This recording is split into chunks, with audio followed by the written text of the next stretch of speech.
ஒரே ஒரு 5 லிட்டர் இதய மந்த்ரா கடல் எண்ணெய் பேக் ஒரு மாசம் முழுசுக்கும் அத்தனை சமையல முடிச்சு விடலாம். இதய மந்த்ரா. திரு நரேந்திர மோடி அவர்களுடைய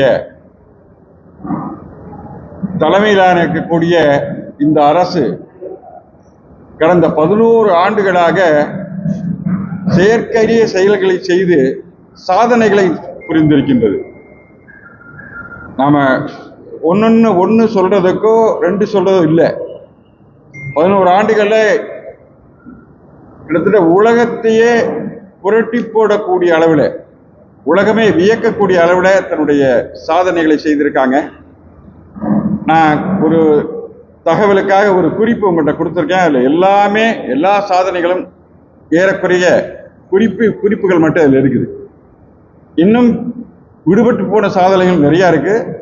அதிலிருந்து விடுபட்டு போன சில விஷயங்கள் மட்டும் நான் உங்களுக்கு சொல்ல விரும்புகின்றேன். முதலிலே நம்மளுடைய எடுத்து பார்த்தீங்கன்னா, நம்முடைய நாட்டினுடைய பாதுகாப்பு. இந்த உலகத்துல இந்தியா மாதிரி பாதுகாப்பு பிரச்சனைகளை எதிர்கொண்ட நாடு வேறு எந்த நாடு இருந்திருக்க முடியாது. 1000 ஆண்டுகளாக இந்த நாட்டினுடைய பாதுகாப்பிற்கு அச்சுறுத்தல், இன்றும் கூட அதே அச்சுறுத்தல் இருந்து கொண்டிருந்தது. அதற்கெல்லாம் ஒட்டுமொத்தமாக நாம் பதில் சொல்ல வேண்டிய ஒரு கட்டாயமும் நிர்பந்தமும் ஏற்பட்டிருந்தது.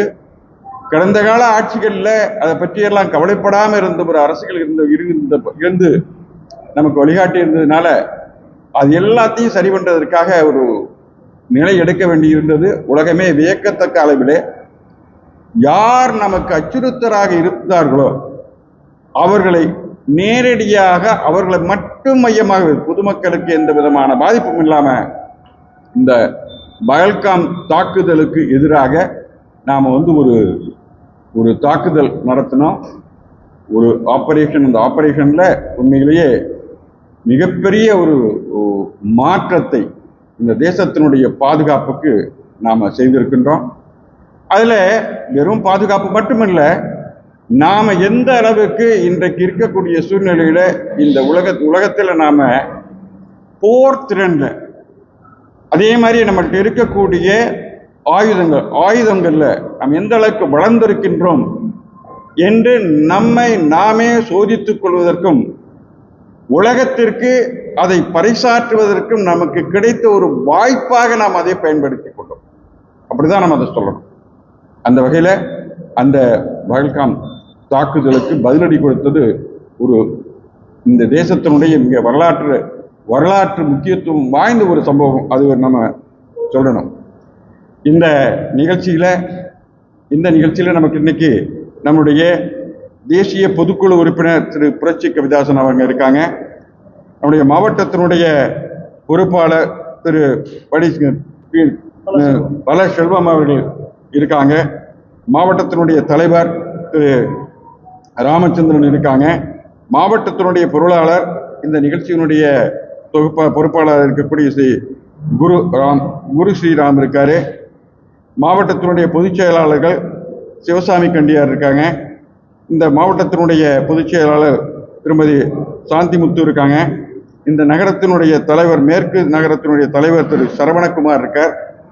கிழக்கு நகரத்தினுடைய தலைவர் திரு சீனிவாசன் இருக்கார். இந்த 11 ஆண்டு கால சாதனைகளை உலகம் நமக்கு வெளியில கொண்டு வரதுக்காக ஒரு குழு இருக்கு. அந்த குழுவில் இருக்கக்கூடிய திரு பாலசுப்ரமணியன், திரு கார்த்திகேயன், திரு சுந்தரவேல் 3 பேர் இருக்காங்க. அந்த நம்மளுடைய மாவட்டத்தினுடைய செயலாளராக இருக்கக்கூடிய ஆடிட்டர் பிரசாத் அவங்க இருக்காங்க. இந்த பொறுப்பாளர்களை நான் அறிமுகப்படுத்தல உண்மையிலே மிகுந்த மகிழ்ச்சி அடைகிறேன்.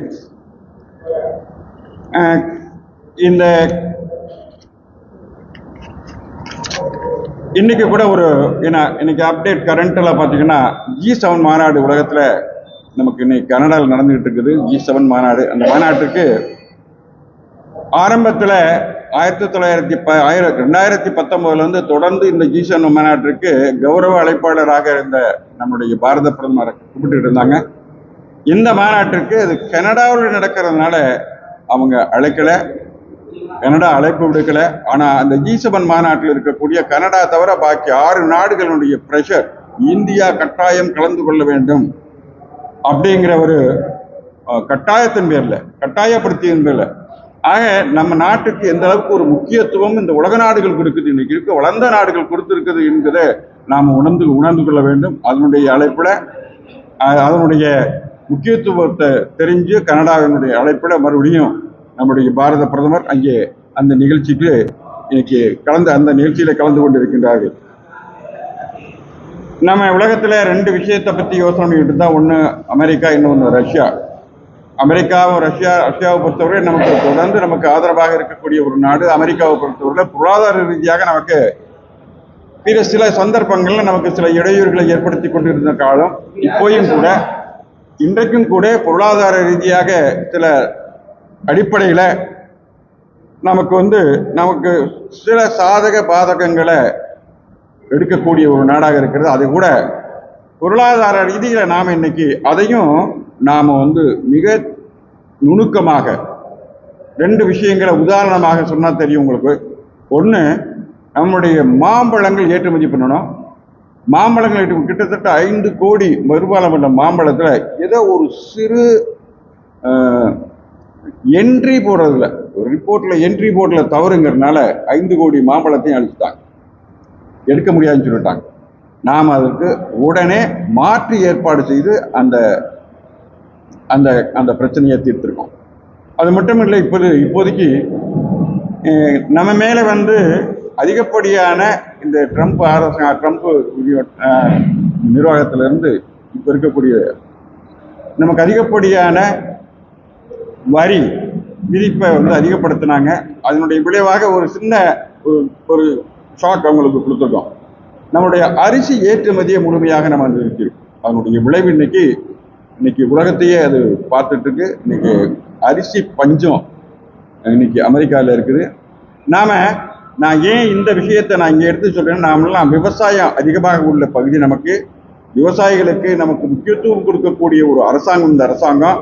விவசாயிகளை எப்படி காப்பாற்றுறது, நமக்கு உலகத்தினுடைய இந்த பொருளாதார இந்த நமக்கு இருக்கக்கூடிய அந்த யுக்திகள் இருக்கு இல்லையா, அந்த யுக்திகள்ல சில சமயத்தில் நமக்கு பாதகமாக வந்தா கூட அதை கூட நம்ம சாதகமாக்கக்கூடிய அளவுல இந்த அரசு இன்னைக்கு இருக்கக்கூடிய நம்முடைய பாரத பிரதமர் திரு நரேந்திர மோடி அவருடைய தலைமையிலான அரசு யுக்திகளை, அரிசியை ஏற்றுமதியான அரிசியை இந்த உடனே நமக்கு மற்ற நாடுகளுக்கு, குறிப்பாக தென்னாப்பிரிக்கா உட்பட்ட ஆப்பிரிக்க நாடுகளுக்கும் மற்ற ஏனைய கிழக்காசிய நாடுகளுக்கும் நமக்கு அந்த அரிசியை ஏற்றுமதி செஞ்சு அதுக்கு ஒரு ஆல்டர்னேட்டிவ் மார்க்கெட், நமக்கு ஏதோ உலகத்துல அமெரிக்கா விட்டா வேற வழியே இல்லை, ஏதோ ஒரு நாட்டை விட்டா நமக்கு வழியே இல்லைங்கிறத மாற்றி நாம் இன்னைக்கு நமக்கு ஒரு மாற்று ஏற்பாட்டு நம்மளால செய்ய முடியும். ஏன்னா உலகம் முழுக்க நமக்கு அந்த ஒரு சக்தி நமக்கு பிறந்திருக்கின்றது.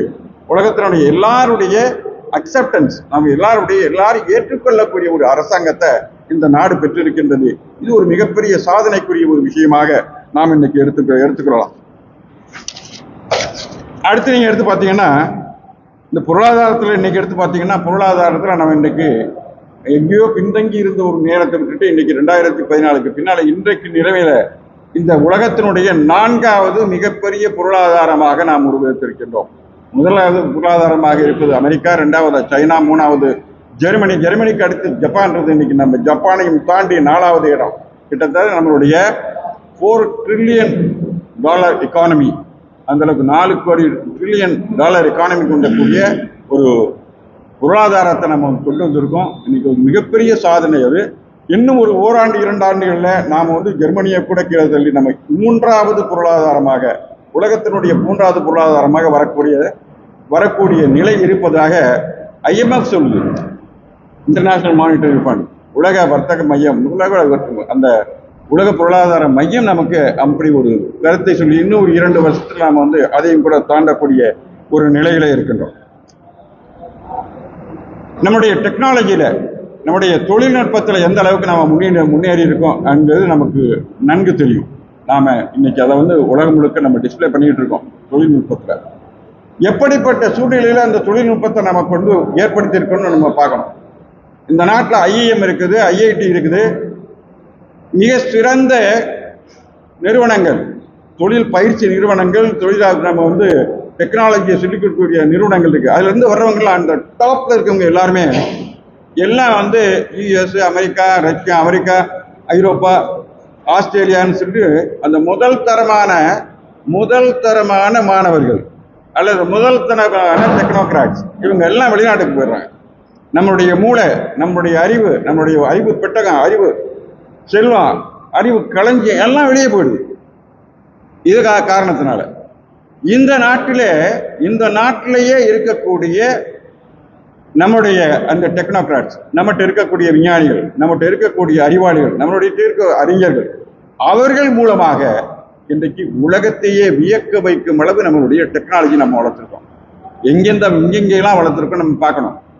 உலகத்திலே யூபிஐ நம்ம சொல்றோம். இனி இந்த டிஜிட்டல் பரிவர்த்தனை, ரொம்ப சுருக்கமான டிஜிட்டல் பரிவர்த்தனை. ஏன் அதை சொல்றேன்னு கேட்டா, இந்த டிஜிட்டல் பரிவர்த்தனை என்பது அது கோடீஸ்வரனுக்கும் இருக்கு, மல்டிநேஷனல் கம்பெனிக்கு இருக்கு. அதே சமயத்துல இன்னைக்கு தெருவில் காய்கறி விற்கிறவங்களுக்கு இருக்கு. எங்கேயோ ஒரு திருக்கோடியில தலைச்சுமையாக காய்கறி வித்துட்டு போகக்கூடிய, பழங்கள் வித்துட்டு போகக்கூடியவர் கூட ஒரு யூபிஐ ஐடி வச்சிருக்கார், ஒரு பார்கோடு வச்சிருக்கார். இந்த அளவிற்கு இது பொருளாதாரத்தோடு, இந்த பொருளாதாரத்தினுடைய அடிமட்டத்தில் இருக்கக்கூடிய மக்கள் கூட பயன்பெறக்கூடிய அளவுல இங்க ஒரு அக்கௌண்டபிலிட்டி வருது. இங்க வந்து ஒரு உண்மைத்தன்மை, ஒரு வெளிப்படையான பொருளாதார நிர்வாகத்துக்கு அடித்தளமாக இருக்கக்கூடிய ஒரு யூபிஐ ஐடி இன்னைக்கு நமக்கு வந்து உலகம் முழுக்க இன்னைக்கு கிட்டத்தட்ட பாத்தீங்கன்னா பிரான்ஸ் இன்னைக்கு இப்ப ரீசெண்டா இப்ப நான் சில தகவல்களை நான் எடுக்கும்போது பாத்தீங்கன்னா நம்மளுடைய யூபிஐ ஐடியை, நம்மளுடைய எந்த டிஜிட்டல் பரிவர்த்தனையை நம்மளுடைய பல நாடுகள் இன்னைக்கு கையில் எடுத்திருக்காங்க. அது பிரான்ஸ் இருக்கலாம், ஆஸ்திரேலியா இருக்கலாம், மற்ற நாடுகள், மற்ற வளர்ந்த நாடுகள் கூட எடுத்திருக்காங்க. அதே மாதிரி தென்கிழக்கு ஆசிய நாடுகள் எல்லாருமே இன்னைக்கு மலேசியா, சிங்கப்பூர், தாய்லாந்து, சியாம் நம்ம இருக்கக்கூடிய எல்லா நாடுகளும் கூட இந்த பரிவர்த்தனைக்கு வந்திருக்காங்க. அது மட்டும் இல்ல, நம்மளுடைய கரன்சியிலேயே வர்த்தகத்தை செய்யக்கூடிய அளவில் இன்னைக்கு ரீசெண்டா மொரிஷியஸ்ல அதற்கான ஒப்பந்தம் ஆயிருக்கு. இந்த மாதிரி எல்லா நாடுகளுமே நம்மளுடைய கரன்சிலேயே, ஏன்னா இதுவரை நமக்கு என்னன்னு கேட்டா யுஎஸ் டாலர், அமெரிக்க டாலர் மூலமா தான் வர்த்தகம் பண்ண வேண்டிய நிலை இருந்தது. அது மாற்றப்பட்டு இன்றைக்கு நம்ம நம்மளுடைய ரூபாயிலேயே ரஷ்யா அதை பண்ண ஆரம்பிச்சிருக்காங்க, இன்னைக்கு மொரிஷியஸ் பண்ண ஆரம்பிச்சிருக்காங்க. மற்ற நாடுகள், பல நாடுகள் நம்மோடு நேரடியாக பண பரிவர்த்தனை செய்து கொண்டு நம்மளுடைய பொருளாதார வளர்ச்சிக்கு நமக்கு முன்னேற்றுவதற்காக நமக்கு வந்து உலக வர்த்தகத்துக்கு இன்னைக்கு ஒரு யுஎஸ் டாலருக்கு ஒரு ஆல்டர்னேட்டிவாக கொண்டு வரக்கூடிய நிலையில நம்மளுடைய பொருளாதாரம் மேன்மை அடைந்திருக்கு. அதனால நம்மளுடைய ரூபாயினுடைய மதிப்பு அங்கே கூடியிருக்குது. அந்த மாதிரி மதிப்பு கூடியிருக்கின்றது. மருத்துவத்துறையில நம்மளுடைய வளர்ச்சி நமக்கு தெரியும். மருத்துவத்துறையில் இருக்கிற வளர்ச்சியை வந்து ரொம்ப ஓடிட்டு ரொம்ப சீக்கிரமா, உதாரணமா சொல்லப்போனா நம்மளுடைய கோவிட் காலத்துல நம்ம உலகத்திற்கே மருந்து தயார் பண்ணி நாமளே நம்முடைய சொந்த முயற்சியில நாமளே தயார் பண்ணி அந்த மருந்து கோவாக்சின், கோவிஷீல்டு, 2 மருந்து. கோவாக்சின் வந்து மிக எஃபெக்டிவ் உலகத்திலேயே. அப்படிப்பட்ட ஒரு மருத்துவத்துல நாம முன்னால வந்திருக்கோம். நம்முடைய மருத்துவ அறிஞர்கள், இந்த நாட்டில் இருக்கக்கூடிய அறிஞர்கள் நமக்கு அந்த மாதிரி கொண்டு வந்திருக்காங்க. உலகத்திலேயே மிக சிறந்த, நம்ம மட்டும் கிடையாது, அதில் நாம பண்ண சாதனைன்னு கேட்டா, ஏதோ மருந்து கம்பெனிகள், முன்னாடி எல்லாம் மருந்து கம்பெனிகள், மேலை நாடுகளில் இருக்க மருந்து கம்பெனிகள் மருந்து தயார் பண்ணி அந்த நாட்டுக்கு பயன்படுத்திட்டு அதுக்கு பின்னால் அவங்களுக்கு எங்கெங்கெல்லாம் வருவாய், அதுக்கு எங்கெங்கெல்லாம் லாபம் அதிகமா இருக்கிற அந்த நாடுகளுக்கெல்லாம் போயிட்டு அதுக்கு பின்னால கடைசியில நம்ம நாட்டுக்கு ஒரு வருஷம், 2 வருஷம், 3 வருஷம் கழிச்சு வரக்கூடிய நிலை இருந்தோம். மாறி நாம முதல்ல தயார் பண்ணி உலகம் முழுக்க நாம இலவசமாக பல நாடுகளுக்கு நம்ம கொடுத்தோம். மிகவும் ஏழ்மைகள் இருக்கக்கூடிய மற்ற நாடுகளுக்கு கூட உலகத்துக்கு நாம கொடுத்தோம். நாம எல்லா நாடுகளும் நம்ம வந்து பொருளாதாரத்துல அவங்க எல்லாம் என்னன்னு கேட்டா லாபம் சம்பாதிக்க போக நாம இலவசமாக உலகத்திற்கு அதை நாம அளிச்சிருக்கோம். அது மட்டுமில்ல, நாம இன்னைக்கு தமிழ்நாட்டை பொறுத்த இந்த விஷயத்துல தமிழ்நாட்டை கூட நாம சொல்லணும். தமிழ்நாட்டுக்கு கிட்டத்தட்ட ஒரு 12 மருத்துவக் கல்லூரி மத்திய அரசாங்கம் நமக்கு கொடுத்துருக்குது. ஒரு Indian Institute of Medical Sciences, மத்திய எய்ம்ஸ் மருத்துவமனை நமக்கு பக்கத்தில் மதுரைக்கு நமக்கு வந்திருக்குது. நமக்கு அந்த மாதிரி ஒரு சூழ்நிலை வந்திருக்குது. அதே மாதிரி அதிநவீனமான ஆயுதங்கள், இன்னைக்கு ஆயுதங்கள் இன்னைக்கு உலகம் நம்மளை பார்த்து பயப்படக்கூடிய அளவில் ஆயுத உற்பத்தியில் நம்ம இன்னைக்கு நம்பர் 1 கிட்டத்தட்ட வந்திருக்கோம். உலக நாடு முழுக்க இன்னைக்கு நம்மளுடைய ஆயுதங்களை வாங்குவதற்கு போட்டி போட்டுக்கிட்டு இருக்காங்க. இந்த ஆயுதங்களை எப்படிப்பட்டவங்களை வச்சுக்கணும்? நம்ம ஊர்ல பக்கத்தில் இருக்கக்கூடிய நம்முடைய வணக்கத்திற்குரிய டாக்டர் ஐயா அப்துல் கலாம் அவர்கள் நமக்கு பக்கத்துல இருந்து இதற்கு வழிகாட்டி இருக்காங்க, ஒத்துழைப்பு கொடுத்துருக்காங்க. இன்னைக்கு இருக்க பிரம்மோஸ் ஏவுகணை, இந்த பிரம்மோஸ் ஏவுகணையை பத்தி உலகமே இன்னைக்கு பயந்து கொண்டிருக்கிறது. அதை தயார் பண்ணவர் நம்ம தமிழ்நாட்டை சேர்ந்த சிவதான பிள்ளை, நம்ம நாகர்கோவிலுக்காரர். எப்படிப்பட்ட டெக்னாலஜிஸ்ட் நம்மகிட்ட உருவாயிருக்காங்க, தமிழ்நாட்டில இருந்தே உருவாகக்கூடிய டெக்னாலஜிஸ்ட். நாசால சயின்டிஸ்ட் இருக்காங்க. நாசான்னு சொல்லக்கூடிய விண்வெளி ஆய்வு மையத்தினுடைய சயின்டிஸ்ட்ல கிட்டத்தட்ட 4 பேர், 10 பேர்ல 4 பேர், முதல்ல இருக்க 4 பேர் இந்தியாக்காரங்க. அப்படிப்பட்ட சயின்டிஸ்ட் இருக்கக்கூடிய அந்த இடத்துலையும் நம்ம இருக்கோம். அதே சமயத்துல இன்னைக்கு உலகத்தரம் வாய்ந்த இந்த ஆயுதங்கள் தயார் பண்றதுலையும் மட்டுமில்ல, பொருளாதாரத்துல மட்டுமில்ல, நமக்கு மெடிசின்ல மட்டுமில்ல, இந்த மாதிரி எல்லா துறைகள்லையும் நாம முன்னுக்கு வந்திருக்கிறோம். இது மட்டுமல்ல, நம்ம நாட்டிலேயே செய்யக்கூடிய, நமக்கு உலகத்திலே நம்ம இது நாள் வரை நம்ம வெளிநாடுகள்ல இருந்து இறக்குமதி பண்ணிக்கிட்டு இருந்தா நம்மளோட ஆயுதங்களை ஐஎன்எஸ் விக்ராந்த். நமக்கு இந்த ஐஎன்எஸ் விக்ராந்த் நான் எடுத்து ஏன் இதை மட்டும் ஸ்பெசிஃபிக்கா சொல்றேன்னு கேட்டா, இந்த ஐஎன்எஸ் விக்ராந்த்ங்கிற மிகப்பெரிய போர்க்கப்பல், உலகத்திலே இன்னைக்கு மிக சிறந்த போர்க்கப்பல்கள்ல ஒரு கப்பலாக இருக்கக்கூடிய ஐஎன்எஸ் விக்ராந்த்.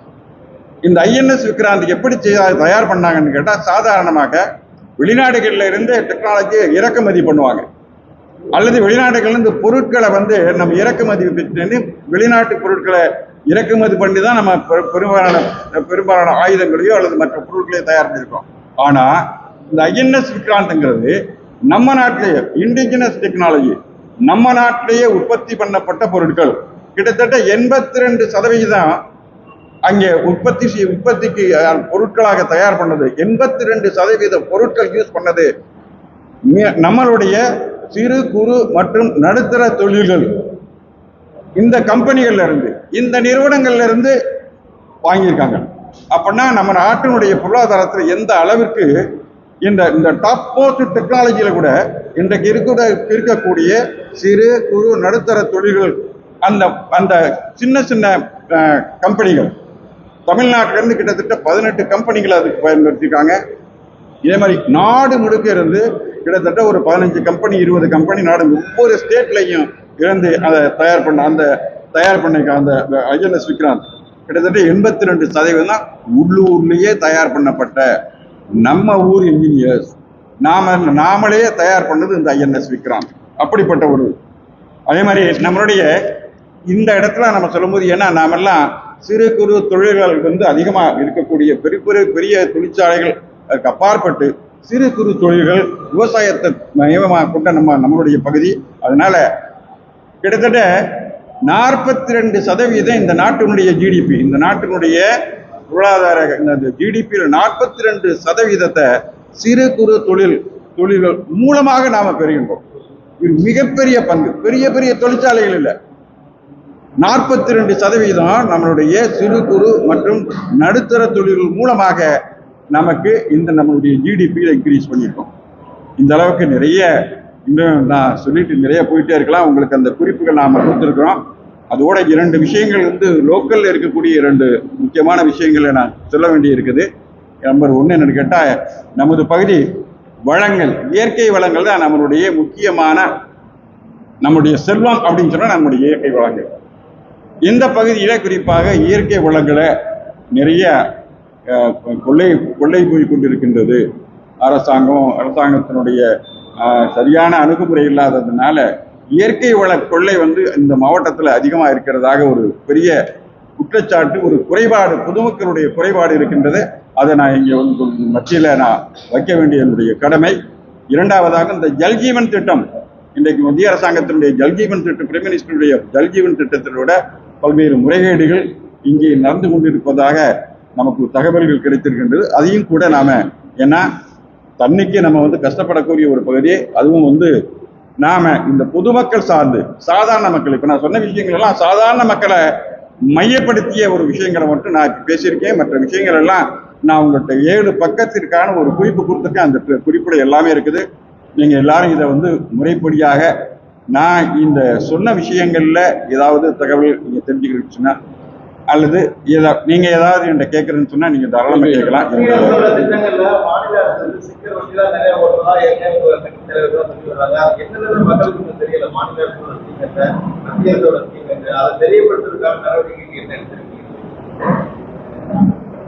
ஒரு விஷயத்தை எடுத்துக்கிறேங்க.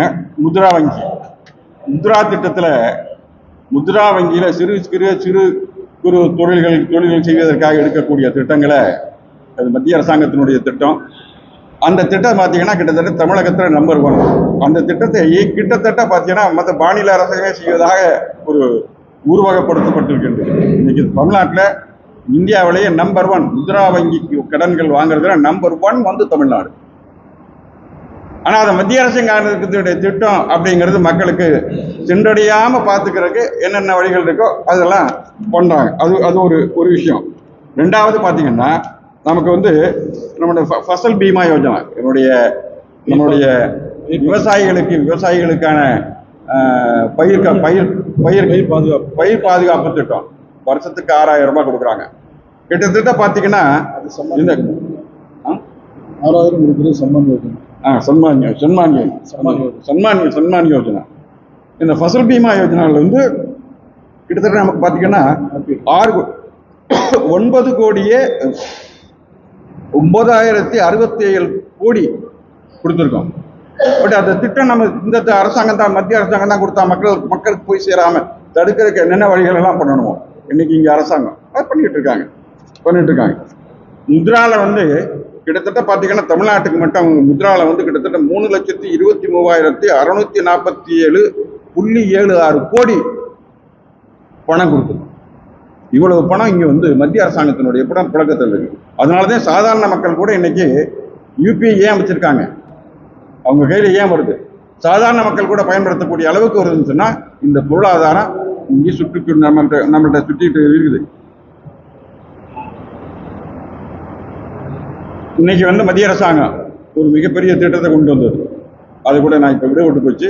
நம்முடைய பாம்பன்ல இருக்கக்கூடிய ரயில் பாலம் உலகத்துக்கு வெர்டிக்கல் சைடு இன்னைக்கு இருக்கக்கூடிய லேட்டஸ்ட் டெக்னாலஜி, ஜாப்பனீஸ் டெக்னாலஜி நாம பயன்படுத்தி அந்த திட்டத்தை நாம் இங்கே ராமநாதபுரத்தில் பயன்படுத்தியிருக்கோம். தென் தமிழகத்தில் ராமேஸ்வரத்தில், ராமநாதபுரம் மாவட்டத்தில் ராமேஸ்வரத்தில் பயன்படுத்தியிருக்கோம். அப்படிப்பட்ட ஒரு மிகப்பெரிய திட்டத்தை கூட இந்த பகுதிக்கு கொண்டுகிட்டு வரணும் அப்படிங்கிறதுல மத்திய அரசாங்கம் மிக முனைப்பாக எடுத்துட்டு இருக்குது. இதுக்கு மட்டும் இன்னும் ஒரு விஷயம் சொல்லணும். நம்ம தண்ணி பிரச்சனையை பற்றி விளையாடும்போது காவிரி நீர் பிரச்சனையை நிரந்தர தீர்வுக்கு கொண்டு வந்தது மத்திய அரசாங்கம். அதனால பயன்பெறக்கூடிய மாவட்டங்கள்ல நம்ம மாவட்டமும் ஒண்ணு. இந்த மாதிரி தமிழகத்தினுடைய நீங்க சொன்னதுனால நல்ல சரியான கேள்வி, சரியான நேரத்தில் கேட்டீங்க. இதையெல்லாம் இந்த மத்திய அரசாங்கம் தீர்த்து வைத்திருக்கின்றது.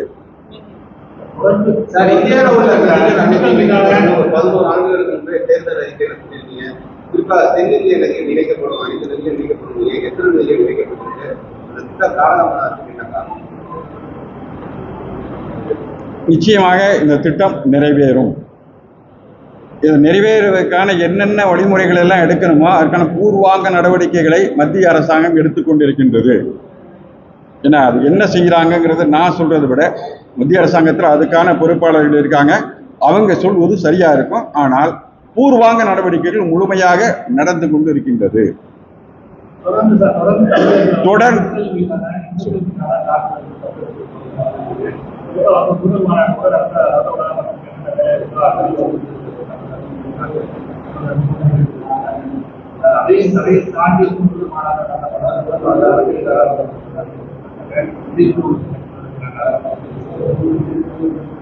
உங்களுடைய கேள்வியிலேயே பதில் அடங்கியே இருக்குது.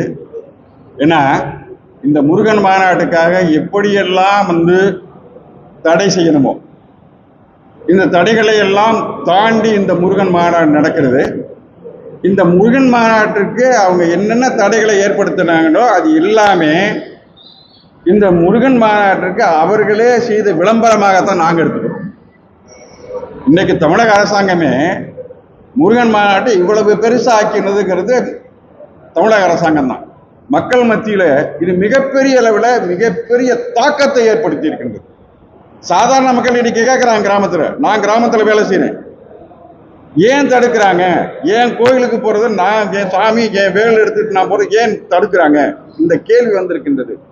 இதனுடைய விளைவு மிகப்பெரிய பாதகத்தை இன்றைக்கு இருக்கிற தமிழக அரசுக்கு, குறிப்பாக திராவிட முன்னேற்ற கழகம் இதனுடைய பாதிப்பை நிச்சயமாக அனுபவிக்க போகின்றது. இதனுடைய விளைவாக இன்றைக்கு இருக்கக்கூடிய பாரதிய ஜனதா கட்சி அது சார்ந்த அரசியல் கட்சி, இன்றைக்கு இருக்கக்கூடிய என்டிஏக்கு நம்முடைய தேசிய ஜனநாயக கூட்டணிக்கு மிகப்பெரிய சாதகமான ஒரு சூழ்நிலையை திமுகவை ஏற்படுத்தி இருக்கிறது. இந்த மாநாடு நடத்துறது இந்து முன்னணியா இருந்தா கூட இதனுடைய பலனை நிச்சயமாக அதனாலதான் இப்படிப்பட்ட ஒரு நிலை ஏற்பட்டு விடுமோ, இது தேசிய ஜனநாயக கூட்டணிக்கு அல்லது பாரதிய ஜனதா கட்சிக்கு, தேசிய ஜனநாயக கூட்டணிக்கு, அதிமுக கூட்டணிக்கு மிகப்பெரிய அளவுல வாக்கு வங்கி வந்துருமோங்கிற பயத்துலதான் அவங்க தடுக்க நினைச்சாங்க. ஆனா அவங்க என்ன பயந்தாங்களோ அதுதான் இன்னைக்கு நடக்க போகுது. அதுல நிச்சயமாக நாங்க உறுதியா இருக்கிறோம். இந்த தடைகளை தாண்டி நாங்கள் அதில் வெற்றி பெறுவது, அது மட்டுமல்ல இந்த மாதிரி தடைகளை போட்டதன் மூலமாக இதனுடைய பாதிப்பு திராவிட முன்னேற்ற கழகத்திற்கும் அதனுடைய கூட்டணி கட்சிகளுக்கும் வருகின்ற 1926 தேர்தலில் அனுபவிக்க போகின்றார்கள். மாவட்ட மக்களுடைய கோரிக்கையான கேந்திரிய வித்யாலயத்தில்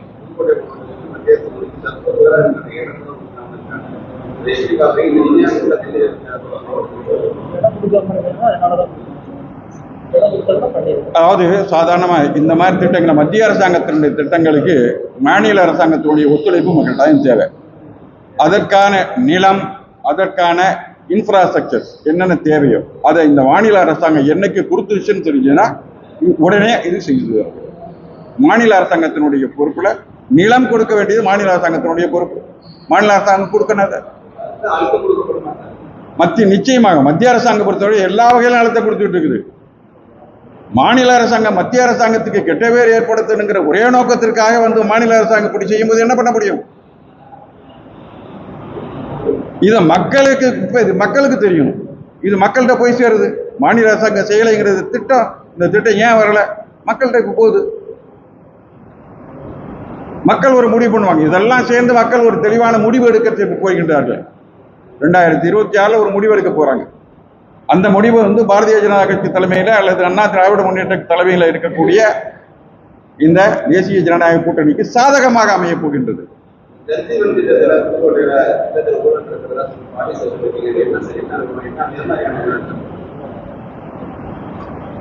ஊழல்னா நம்ம சொல்ல வேண்டியதில்லை.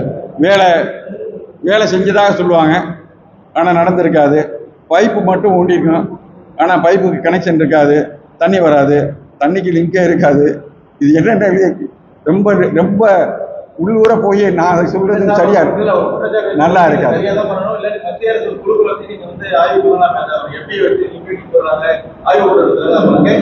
தேவை இருந்தா நிச்சயமாக தேவை.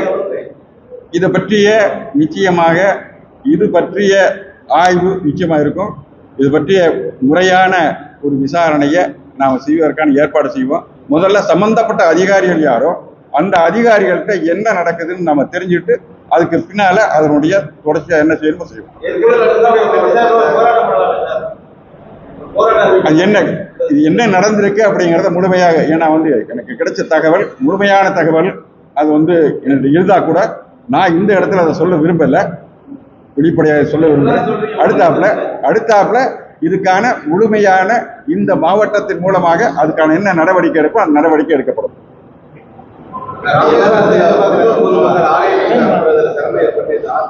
சொல்லுங்க.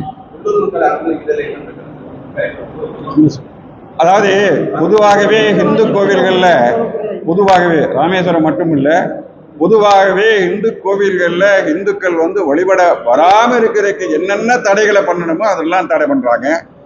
ராமேஸ்வரத்துல உள்ளூர்காரங்க கூட நீங்க 100 ரூபாய் 200 ரூபாய் டிக்கெட் வாங்கிட்டு போய் சாமி கும்பிடுன்னு சொல்றாங்க. அத வழிபாட்டு ஸ்தலத்தை ஒரு ஒரு வசூல் மையமாக மாற்றி இருக்கிறது இந்த அரசாங்கம், இந்த திராவிட முன்னேற்ற கழக அரசாங்கம்.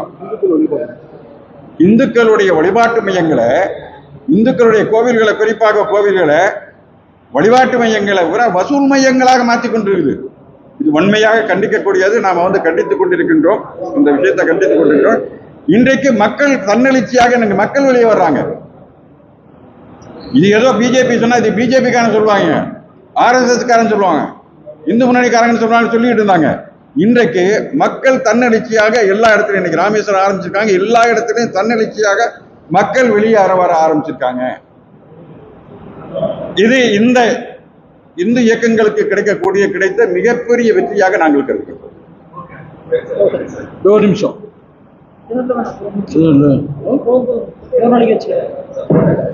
செப்பரேட்டா வச்சுக்கிறாரு, மொத்தமா டேட்டா எடுத்து வச்சிருக்கேன். ஒரு மாவட்டத்துல தனியா ஜல்ஜீவன் ஊழல் இருக்குல்ல, அது சம்பந்தமா டேட்டாவோட இருக்காங்க. அது முறையா அடுத்து சந்திப்பு சொல்லுவாங்க. நீங்க என்ன கேட்கனாலும் கேட்கலாம். அடுத்து மாவட்ட சம்பந்தப்பட்டது நான் மாநில அளவில் உலக அளவில் சொல்லியாச்சு. மிக்க மகிழ்ச்சி. முருக பக்தர்கள் மாநாட்டுக்கு நீங்க தான் பெரிய விளம்பரம் கொடுக்கணும், நீங்க தான் நிறைய சொல்லணும். மக்கள் மத்தியில் அந்த முருக பக்தர்கள் மாநாடு பற்றி நீங்க பெரிய அளவில் ஒரு எழுச்சியை ஏற்படுத்தணும். அதுக்கு உங்களுடைய ஒத்துழைப்பு, தாழ்மையோடு ஒத்துழைப்பை கேட்டுக்கொள்கிறேன். நன்றி, வணக்கம். ரொம்ப மகிழ்ச்சி.